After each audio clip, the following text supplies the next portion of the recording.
Good morning from the White House. The Philippines is facing a 20% tariff for exports to the U.S., impacting the price of clothing in some ways. And if Iraq sends us something, the duty would be 30%, part of announced pending tariff levels for 7 nations total, but still avoiding setting levels for major trading partners as President Trump seeks new deals. At a meeting with African leaders, he was asked what is the formula being used to determine the threatened levies. The formula was a formula based on common sense, based on deficits, based on how we've been treated over the years, and based on raw numbers. And we're going to have a couple of more coming out today. Brazil, as an example, has been not good to us, not good at all.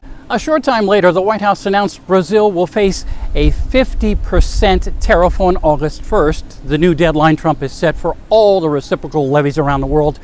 Brazil, of course, exports a lot of coffee to the United States, but also has a significant steel industry.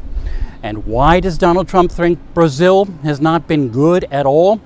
This will sound familiar.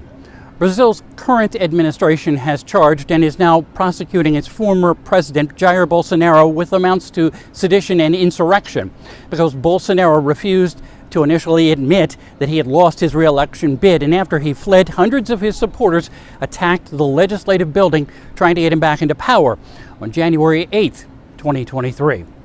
Trump cited the trial in his letter to the current Brazilian President Lula da Silva, calling it a witch hunt. Brazil is now part of the BRICS countries that include China and Russia, looking to offset U.S. influence. By the way, once again, Trump claimed the U.S. is taking in hundreds of billions of dollars in tariff revenue.